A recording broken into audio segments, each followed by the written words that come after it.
Este espacio del Instituto Nacional de Formación Política de Morena y sin censura para hablar de los temas relevantes. Y me da mucho gusto hoy en miércoles saludar a Yasmín Ugalde y a Rafael Barajas, el Fisgón. Primero te saludo a ti, querida Yasmín, buenas noches. Hola Vicente, a ti y a tu auditorio, pues agradecer como siempre el espacio y muy contenta de estar aquí con ustedes. Y aparte, Gracias. ¿con quién vamos a estar el día de hoy? Pues más contenta aún. Claro que sí, y es que hay que hacer una reflexión rumbo al 2023, al 2024. Todo parece indicar que ya es la maestra Delfina Gómez la que buscaría tumbar al PRI en el Estado de México. En Coahuila hay buen agarrón por la candidatura del movimiento. Para el 2024 se vienen reflexiones, retos importantes que tienen que servir las reflexiones de hoy, luego del proceso del pasado fin de semana al interior de Morena. Te saludo con mucho gusto, Rafael Barajas, el querido Fisgón, para hablar de este y otros temas. ¿Cómo te va, Rafa? Buenas noches. Pues muy buenas noches, muy agradecido por la invitación y como siempre me da mucho gusto, ahora sí que como dice la canción, oh, qué gusto de volverte a ver. Igualmente, querido Rafa. Yasmín Ugalde, usted empiece. Justo lo decías muy bien al inicio, creo que hablar del reciente proceso que acaba de vivir el partido Morena, este proceso abierto, inédito, también habría que señalarlo así, nos abre hacia una reflexión precisamente hacia el 2024, con lo que eso conlleva, por supuesto, pasar por el 2023, como bien dices. Pero me parece que amerita llevarlo hacia allá y no hacia esta narrativa que nos plantea la oposición, donde dice, bueno, es horrible lo que le está pasando a Morena, ¿no? O sea, se le infiltraron los prianistas, esta narrativa donde le quita la esperanza a la gente de que hay un partido diferente. Insisto, el proceso que acaba de vivir Morena, ya quisiéramos ver que un partido que está a punto de ganar las elecciones en el 2023 y en el 2024, abriera de esta manera tan contundente este proceso interno y para quienes ponen en duda también lo que es la vida interna de este partido movimiento, que está transformando este país, pues lo ponen como en duda y lo critican y yo me pongo a pensar, bueno, ¿y los otros partidos tienen vida interna? Ya ni siquiera tienen vida, ¿no? O sea, se están muriendo, pues, ¿no? Y creo que un poco esta narrativa que se ha vivido en las redes sociales o estos señalamientos de la oposición tienen que ver un poco con esto, ¿no? Con esta muerte que está ocurriendo de estos otros espacios políticos, ya no son un espacio donde la gente quiera participar, ¿no? Es el Partido Morena, el que se está volviendo el único espacio, el verdadero espacio de transformar este país de manera pacífica y también por la vía electoral, ¿no? A mí me da mucha risa, ya literal, risa loca, Yasmín, querido Rafael Barajas, querido Fisgón, que desde la oposición critiquen un esfuerzo, un ejercicio tan relevante, con tanta participación, cuando, por ejemplo, en el PRI, Osorio Chong dice que Alito Moreno ya repartió cargos, senadurías, diputaciones para el 2024. ¿Con qué cara critican lo que se hizo en Morena? Pero bueno, te escucho, querido Fisgón. Sí, mira, sin lugar a dudas, las cosas que están mal hechas son criticables y hay que criticarlas. Sin lugar a dudas, si hubo pleitos, si hubo, digamos, cosas indebidas, esto se tiene que criticar. Otra cosa es que el PRI o el PAN tengan alguna autoridad moral para hablar del tema. Eso es otra cosa. Ahora, lo que sí quiero yo señalar es que, al final de cuentas, hay un tema que es muy delicado en relación a lo que es la democracia. La democracia en México tiene un problema muy serio, y es que pues tenemos una cultura de fraudes electorales absolutamente perpetua, es decir, a todo lo largo de nuestra vida hemos sufrido fraudes electorales. Sin lugar a dudas, es el tema además se plantea de manera clara a partir del surgimiento de la corriente democrática del PRI, cuando en el PRI Porfirio Muñoz Ledo, Cuauhtémoc Cárdenas, Ifigenia Martínez, dicen, oye, aquí hay un problema, que hay una deuda del partido con el pueblo de México, que es la deuda de la democracia.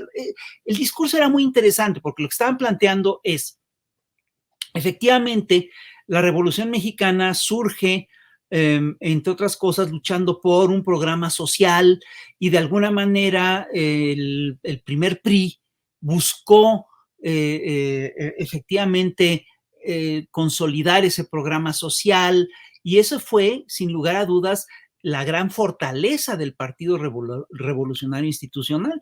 Sin embargo, su enorme debilidad fue, sin lugar a dudas, la falta de democracia, que después derivó en un autoritarismo brutal en los tiempos del macartismo. Se nos olvida, pero en tiempos de Ruiz Cortines, de Adolfo López Mateos, de Díaz Ordaz, de Luis Echeverría, hubo una lógica autoritaria brutal y hubo una falta de democracia increíble. Y esto, por supuesto, se agravó en los tiempos de la Guerra Sucia. Es decir, cuando López Portillo, Echeverría, López Portillo reprimen a los movimientos guerrilleros y a los movimientos de izquierda radical, reprimen, entre otras cosas, al movimiento sindical. Ahora, la lucha por la democracia en el país ha sido larga, ha sido muy cansada, pero está dando frutos. Es decir, la verdad es que el hecho de que este fin de semana pasado se haya dado esta movilización ciudadana de gentes que decidieron afiliarse a un partido y que decidieron impulsar digamos, un proyecto especial, apoyar el proyecto de nación de Andrés Manuel López Obrador, pues es muy significativo. Y yo sí creo que aquí está ocurriendo un fenómeno que no hemos analizado a fondo. Al final de cuentas, todos los grandes partidos de izquierda del planeta en el siglo XX siguieron las lógicas leninistas del partido de vanguardia con cuadros dirigentes, etcétera, y era el partido que guiaba al pueblo, etcétera. Pero fíjate, esa lógica es una lógica que funciona o que tenía como finalidad la toma del poder. Cuando se da la toma del poder en la Unión Soviética en la década del 1910, a finales de la década de 1910, se da un gran debate alrededor del partido. Y Rosa Luxemburgo critica, entre otras cosas, al partido leninista, y dice, es que ese partido va a acabar sustituyendo al pueblo, tal. Aquí lo que estamos viendo es un fenómeno muy distinto. Ya no es la búsqueda de un partido de vanguardia, y es la búsqueda de un partido de masas, del partido del pueblo. Y yo sí estoy convencido de que esa transición, esa transformación, sí va a permitir consolidar un proceso de cambio. Y es además lo que se necesita en términos políticos y partidarios. Sin lugar a dudas, a partir del proceso de este fin de semana, Morena pues se perfila como el candidato a vencer en el 2024, por una razón muy sencilla. Se calcula que fueron arriba de 3 millones de personas las que se afilian o ratifican su afiliación a Morena. Bastaría con que cada una de estas personas se decidiera a convocar a 15 gentes para que voten por Morena, para que tengas 45 millones de votos. Perdón, es una barbaridad. Es decir, esto obviamente se convierte vamos, esto es un fenómeno desde el punto de vista electoral, desde el punto de vista político. Y yo sí quiero subrayar que el grueso de las casillas, que en el grueso de los distritos, pues hubo un juego limpio. Es decir, la información que tenemos es muy interesante porque nos dicen que solo en el 3% de las casillas hubo irregularidades, pero además hay otro dato que es más fuerte. El dato nos dice que, que hubo 300 distritos, hubo votación en 300 distritos y que solo 5 fueron anulados. Es decir, 295, que es el 98.34 de los distritos, fueron sin incidentes. De 553 centros de votación, 534 fueron instalados con éxitos y cerrados con éxito, y solo 19 fueron suspendidos, es el 3.43% de la votación. Perdón, quiere decir que el proceso no fue lo que quiere decir, lo que quisieron decir los grandes consorcios masivos de comunicación, a los que les interesa muchísimo instalar la narrativa de que de que todos son iguales, de que todos los políticos son iguales. Es decir, esta narrativa, te lo he dicho aquí varias veces, esta narrativa de que todos son iguales le sirve a los peores, ¿no? Es decir, solo los que son más corruptos, solo los más corruptos pueden impulsar una narrativa así, es decir, porque es una narrativa que más justifica su corrupción. Pues sí, mira, ahí está la prueba de que todos somos corruptos. Entonces, si todos somos corruptos, pues vota por mí, que yo por lo menos soy cínico y te lo digo con toda apertura. Yo soy Alito Moreno y yo ya decidí cuáles son las candidatas. Eso es lo que esa es la lógica que está detrás de eso. Y lo que es muy interesante es que la gente, pues ya no se traga esos sapos y la gente entra a otras dinámicas y pues obviamente sí creo yo que el país está cambiando con muchas dificultades. Por supuesto que venimos arrastrando lógicas corporativas, venimos arrastrando procesos incorrectos, etcétera, pero sin lugar a dudas sí se está transformando a la nación. Y mira, yo te quiero contar una historia personal.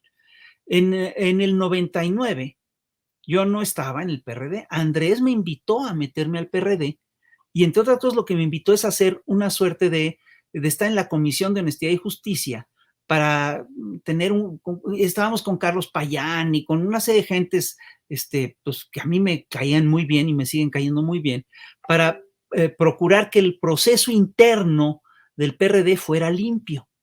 Y estaba al frente de la comisión de elecciones de ese partido en aquel momento, un personaje que era impecable, que se llamaba José Barberán.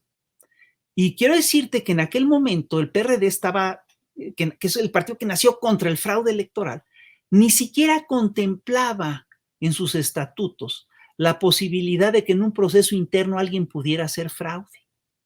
Estamos convencidos de que eso no podía pasar, porque estamos luchando todos contra el fraude electoral. Llega el proceso, se da el proceso, y viene José Barberán, viene toda la comisión de elecciones, a ver, a la Comisión de Honestidad y Justicia, y nos dicen, oigan, nos encontramos con una situación terrible, porque hicieron fraude. En estas elecciones internas, los compañeros hicieron fraude, y fue así brutal, es decir, para nosotros fue realmente un shock, pero ahí sí realmente entendimos qué tan profunda era la cultura del fraude en la nación y entendimos que erradicarla iba a tomar muchísimo tiempo. Entonces nos metimos a investigar y a mí me tocó investigar Sinaloa y me tocó investigar Oaxaca. Y de hecho las elecciones fueron anuladas por esas investigaciones. Y lo que encontré tanto en Sinaloa como en Oaxaca fue terrible. Fue que el fraude interno del PRD lo habían hecho el PRI en Oaxaca y el PRI en Sinaloa, a partir de indicaciones y con acuerdos con los gobernadores priistas de aquel momento. Y por supuesto con el contubernio de los perredistas que se dejaron llevar y que se dejaron seducir y a los que les vendieron muchas cosas. Y quiero decirte que esas elecciones internas fueron muy importantes para el destino del PRD y del propio Cuauhtémoc Cárdenas, porque Cárdenas se perfilaba en 1999 como el candidato favorito para ganar las elecciones.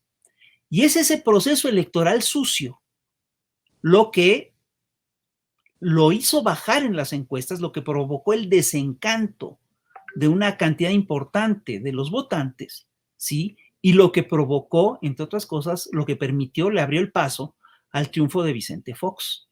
Entonces, sí, lo que te quiero decir con esto es que efectivamente la cultura del fraude en México está muy instalada. Sin lugar a dudas, en este fin de semana, como lo ha dicho Mario Delgado, muchas de las irregularidades fueron propiciadas por actores externos al partido. Muchas se dieron incluso en entidades que no son gobernadas por Morena, pero otras sí.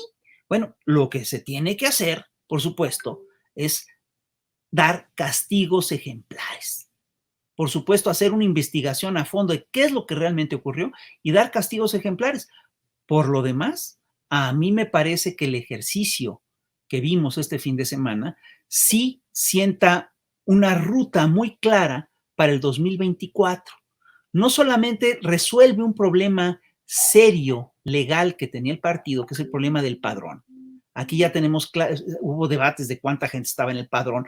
Quiero decirte que el padrón que se entregó para el 2018 para el INE, pues no era el padrón completo de la ciudadanía, de los afiliados y simpatizantes, y así se hizo de manera voluntaria, así se hizo explícitamente, porque existía el temor de que el PRI y el PAN, en cuanto tú decías, bueno, tengo este padrón de afiliados, le caían a tus afiliados, los presionaban, los chantajeaban,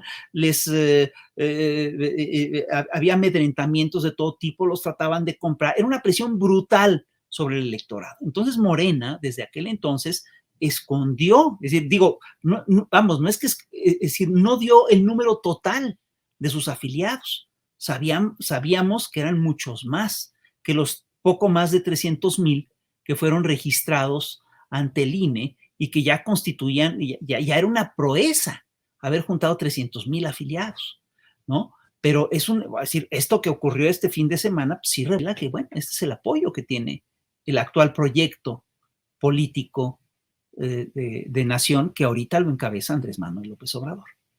Y hay que estar al pendiente en una segunda vuelta, mi querida Yasmín, mi querido Rafael, antes de que nos gane el tiempo. Va a ser muy interesante cómo se realizan operaciones cicatrices, se hacen los recuentos de los daños, que no fueron generalizados, pero que sí son importantes de llevar hasta las últimas consecuencias, porque ya estamos literal en este proceso rumbo al 2023. La maestra Delfina Gómez encabezaría precisamente, llevaría el estandarte de Morena, de la coalición Juntos Hacemos Historia, buscando convertirse en la gobernadora en el Estado de México, en donde, de acuerdo a las encuestas, Morena arrasaría o ganaría, y así tiene que ser, tiene que arrasar Morena, si no, ya tenemos también el precedente de las pasadas elecciones y cómo terminó Alfredo del Mazo como gobernador. Y rumbo al 2024, pues mencionaba estas encuestas de Encol que salieron para el día de hace 2 días, el 1 de agosto, querida Yasmín, en que apunta que a pesar de todo lo que le puedan decir y señalar en campañas al presidente Andrés Manuel López Obrador a nivel nacional, tiene el 72% de acuerdo a Encol, la encuestadora Encol, el 72% de aprobación. El factor López Obrador seguirá siendo muy importante para la unidad del movimiento y bueno, pues ahí lo dejo para escuchar tus opiniones también, querida Yasmín. No, pues es que como bien dices, a pesar de todo, y es que por más que intentan socavar su imagen, pues ahí está el resultado, es decir, es que ellos siguen platicando nada más entre ellos. La percepción esta que intentan plasmar en sus narrativas es de unos cuantos. Cuando uno platica con la gente, cuando uno está con iguales, resulta que no es esa. Muestra de ello es el proceso del partido Morena. No habría esa cantidad de gente que quiere entrar a este partido si no hubiera toda una entereza de ese liderazgo, si no hubiera toda esa aceptación no solamente de López Obrador, sino del proyecto que él representa, que ahí es donde yo creo que ahí está el matiz. Justamente aquí, en este movimiento, hace rato Rafael hablaba como nos remontaba en la historia, ¿no? Pero en una historia mucho más cercana, el propio Movimiento de Regeneración Nacional en el 2017 firmó un acuerdo político de unidad, donde precisamente decía, la idea es transformar este país y aquí cabemos todas y todos. Y esa idea se puede concretar porque hay un liderazgo, hay un proyecto pues, que está muy bien aceptado por la ciudadanía. Ahí está, pues ese es el verdadero pulso y no la opinión de unos cuantos, ¿no? Digo, acá aquí el reto va a ser, y digo, qué mejor que lo podamos estar platicando ahorita desde el espacio que tenemos en conjunto desde el instituto con ustedes, qué bueno que lo podemos platicar aquí con Rafael, porque precisamente el abrir las puertas de esta manera, lo que estamos aceptando es a millones de personas, pero lo que tenemos que erradicar son las prácticas, esas viejas prácticas, y eso solamente se va a poder erradicar a partir de la formación política, lo que podamos poner desde el énfasis de la ética, de cómo hacemos política, es decir, bienvenidos y bienvenidas a Morena, pero con estas formas de hacer política, es decir, las nuevas formas, las prácticas, las distintas prácticas de hacer política, eso es lo que nos va a distinguir. Por eso aquí no tenemos problema con aceptar a quien quiera entrarle.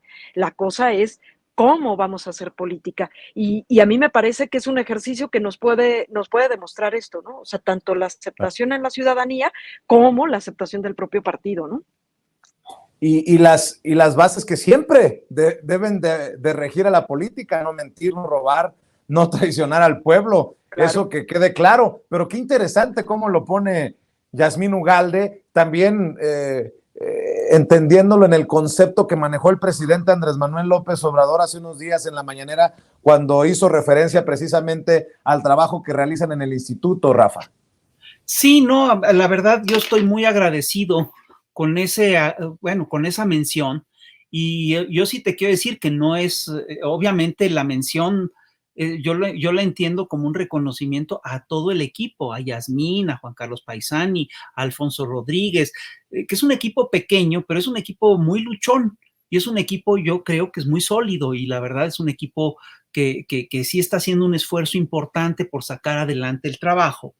Y efectivamente, si es un problema, si estamos ante un problema de usos y costumbres políticos, al hablar de fraudes y de antidemocracia y todas esas cuestiones, pues obviamente una de las pocas formas, de los pocos mecanismos que tenemos para erradicar esos usos y costumbres es pues la formación, ¿no? Es decir, esas cosas solo se quitan con formación, haciendo conciencia, con un autoanálisis, revisando, bueno, ¿qué pasó aquí? ¿Cómo es posible que esto se haya manejado así, tal?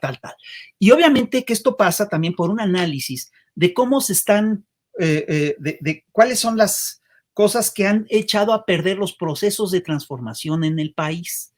Yo estoy convencido que una de las cosas que han echado a perder los procesos de transformación de este país es que no hubo tiempo para reflexionar lo suficiente sobre lo que estaba ocurriendo. Por ejemplo, aquí está ocurriendo una cosa que es muy delicada.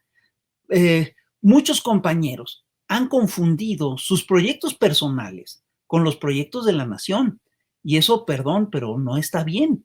Y pasa muchísimo, ocurre muchísimo. Ocurre sobre todo en los grupos del poder, en los círculos del poder. Maurice Druon en Los Reyes Malditos contaba que en algún momento dado los altos funcionarios del rey se confundían con el cargo y se confundían con la nación. Entonces, cuando alguien los atacaba a ellos, lo veían como un ataque a la nación. Lo mismo ocurre con dirigentes sindicales. De repente te encuentras con dirigentes sindicales que cuando se les hace una crítica piensan que están criticando a toda la clase obrera, y pues no, lo están criticando a ellos, ¿no? Entonces, cuesta de repente muchísimo trabajo a ciertos niveles, ¿no? Deslindar los proyectos personales de los proyectos de la nación, de lo que le conviene a la persona y de lo que le conviene al país. Y eso, por supuesto, implica un trabajo de introspección muy serio. Y esto, por supuesto, que ha echado a perder varios procesos revolucionarios. Yo te recuerdo que aquí en México, varios procesos de transformación se perdieron porque la gente priorizó proyectos personalistas. Es decir, después de que Porfirio Muñoz Ledo, Porfirio Díaz, perdón, se me fue un lapsus, luego hablamos de eso. Cuando Porfirio Díaz, después de que Porfirio Díaz bueno. derroca a Lerdo, por eso fue el lapsus, iba a hablarte de Lerdo, se me cruzó entre Porfirio y Lerdo. Porfirio derroca a Lerdo, se abren el partido, digamos, antilerdista se fractura en facciones personalistas y lo mismo ocurre después de la Revolución Mexicana. Todo se divide en fracciones regionales, fracciones personalistas y no hay, si cuesta mucho trabajo llegar a un entendimiento de la colectividad. Y eso es, fíjate, lo que sí se está logrando con este proceso que se está impulsando actualmente al interior de Morena. Es decir, de lo que se trata es justamente de abrir un consejo, de abrir un gran debate, de discutir principios, programas, tal, y de centrar todo esto justamente en principios y enfocarlo en lo que es, pues, el proyecto que beneficia a la nación. Ese es el gran proyecto. Ahora bien, tú hablaste del tema del escenario político coyuntural, hablaste del tema del Estado de México. Fíjate, el Estado de México es obviamente una batalla decisiva contra el viejo régimen, porque al PRI, como bien sabemos, ya solo le quedan 2 gubernaturas o 3, creo que son 2, ¿no? Sobre todo, y este año se van a poner en cuestión Coahuila y el Estado de México. El Estado de México es la entidad más grande de toda la República en términos de votantes. Es el estado con más votantes de toda la República. Y obviamente tiene un potencial económico inmenso. El PRI, si conserva el Estado de México, puede sobrevivir. Pero si no lo conserva, no veo cómo. Es decir, no puede sobrevivir solo a partir de Coahuila, porque estas cosas se acostumbraban a hacer. Es decir, estos partidos utilizaban todo el erario, utilizaban toda la maquinaria del Estado para apoyar al partido. En una lógica ya no de maquinaria de defensa de grupos de interés, ¿no? Y en el Estado de México nunca el PRI ha soltado la gobernatura. Yo te quiero recordar que en las elecciones pasadas, Morena, se dio un fenómeno, digamos, atípico, porque Morena, con Delfín a la cabeza, ganó absolutamente todas las zonas urbanas con un muy buen margen. Y el PRI terminó ganando la elección simplemente porque en las zonas rurales resulta que había habido una votación absolutamente atípica. Había zonas en las que había votado el 110% del padrón y todo parejito a favor del PRI, casilla zapato. Entonces, vimos claramente que en el Estado de México se hizo un fraude electoral muy, muy sofisticado con la maquinaria del aparato estatal y con el apoyo del aparato priista nacional, ¿no? Entonces, yo estoy convencido de que Morena tiene todo para ganar en el Estado de México en estas próximas elecciones, pero también estoy convencido de que el PRI se está jugando su último aliento, de que el PRI se está jugando lo que le queda de vida y que además cuenta con estructura, cuenta con dinero y cuenta con una cantidad de mañas absolutamente infinitas. Entonces, sí va a ser una batalla democrática realmente muy, muy importante.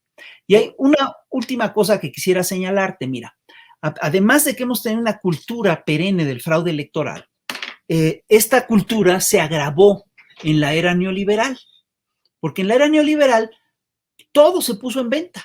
Todo se manejó a nivel de mercado, todo se convirtió en un factor de mercado, todo se podía comprar y vender, por supuesto, el agua, las eólicas, las costas, el subsuelo y por supuesto el voto, ¿no? Entonces, una de las cosas que estamos viendo actualmente en todo este proceso es cómo estamos desmontando no solamente las viejas prácticas priistas, sino también las prácticas electorales neoliberales, unas prácticas que estaban totalmente regidas por el dinero, unas prácticas en las cuales solo el dinero mandaba.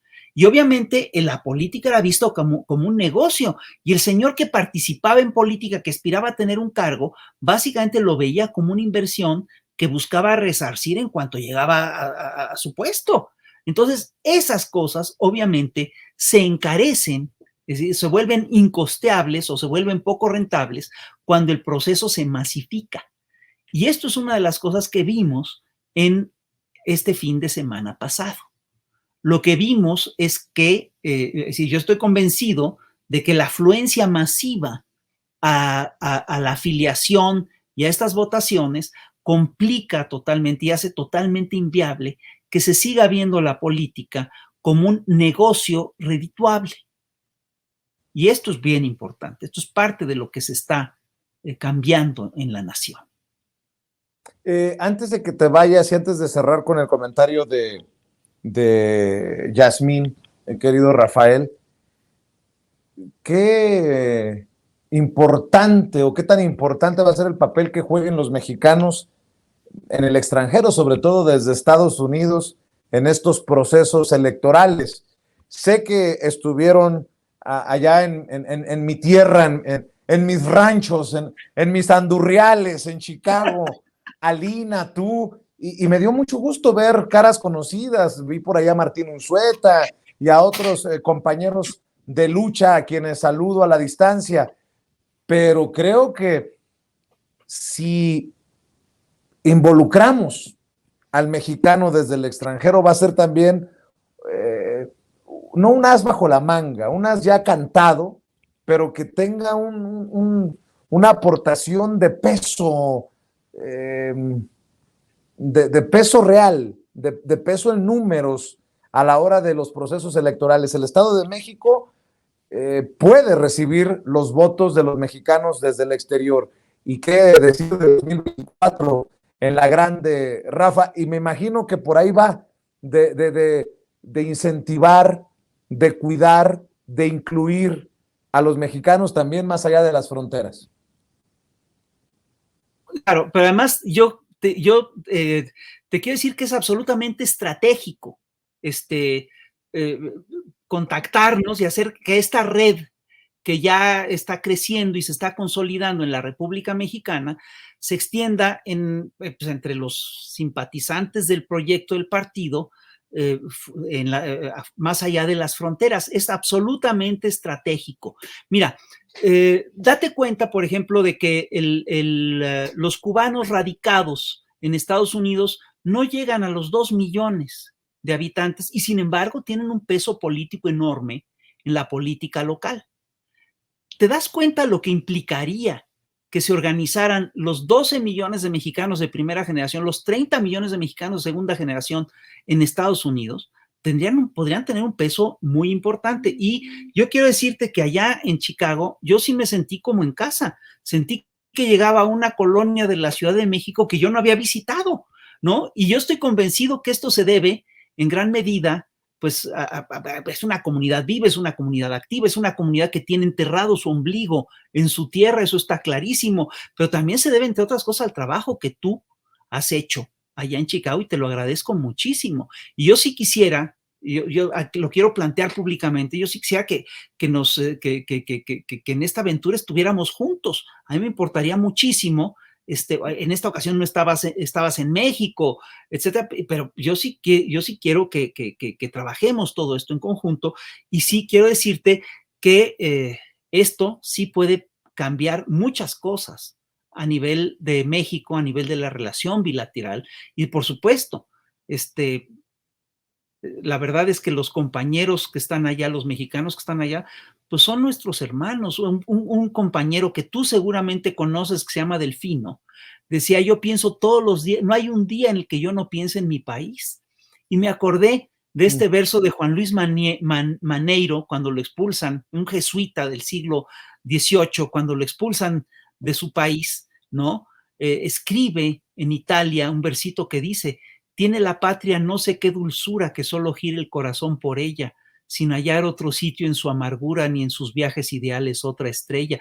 Es decir, hay una cercanía muy importante, somos parte del mismo proyecto y pues nos tenemos que organizar para sacar esto adelante. No sé cómo la ves tú. Es una invitación. Pues cuenten conmigo, mi querido Rafa, y así como seguramente yo estoy diciendo va, pues hay otros youtuberos, hay otros compañeros que mueven en redes sociales como Eli TV y otros compañeros que están presentes cuando el presidente Andrés Manuel López Obrador ha visitado Estados Unidos. Ellos también, desde Minnesota, desde Nueva York, desde Los Ángeles, pueden aportar para ir conectando puntos y nada más para cerrar.